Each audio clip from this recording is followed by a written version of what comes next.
Today we're discussing an interesting concept.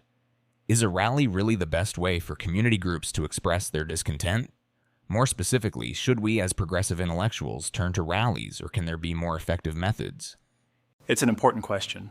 Rallies often seem like the natural response when the voices of the people aren't heard, but are they truly the most effective approach? What do you think? Well, I think rallies are a response to being unable to challenge authority directly. But should the weak be fighting the strong like this? Isn't there a better way?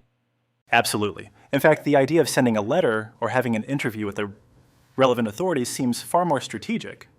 When you get society to understand your perspective over time, your message can actually sink in. Right? And if you get your article into the media, that's one more way to get the word out. It's like creating a slow but steady wave of awareness. But the key is persistence, isn't it? Exactly. Rallies can feel like a quick fix, but that's not always the best approach. Writing letters, publishing articles, those are methods that allow for deeper understanding. Over time, people will notice, and it becomes more powerful. And here's the thing, our intellectuals today, they're still trying to change things through force, but force is not the tool of a truly informed individual. It's about using your mind, not your fists. Well, that's the difference between someone trying to provoke change through raw power versus someone building a foundation with knowledge. The pen, as they say, is mightier than the sword. I've seen how rallies have caused harm. They might look like a bold statement, but when people are sacrificed for a cause, it's hard to say it was worth it. Wouldn't it be wiser to choose a more nuanced approach? Definitely. And here's another perspective. Think about how we handle negotiations in the National Assembly. Negotiating in good faith with small concessions, rather than demanding everything all at once, is much more effective. Yes, the 4-3-3 rule, right? Start with 30%, and then you can move toward the full agreement. Trying to get everything at once, that's just setting yourself up for disappointment. It's all about gradual progress. The same principle applies in business negotiations too. Start with smaller goals and build up, rather than expecting to jump straight into the big picture.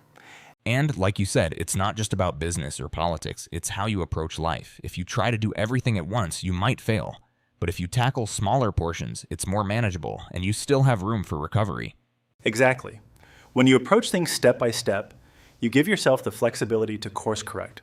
And with each success, you can ask for more. That's the power of incremental progress. So, the moral here seems to be that while rallies might feel like a bold protest, they're not the most effective method. Instead, we should be relying on our minds, writing, communicating, negotiating to gradually bring about real change. Well said. If we start small, whether it's through a letter, an article, or even negotiating in phases, we'll eventually get where we want to be. The 4-3-3 principle applies everywhere. Rallies are just an illusion of change. It's a tough lesson to learn, but once we get it, it's all about pacing ourselves, whether in social movements or in personal goals. Start with 30%, then 30%, and build the rest over time. It's all about strategy.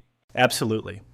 By following the natural rhythm of things, you can achieve 100 over time without forcing it all at once. That's the way to make true change.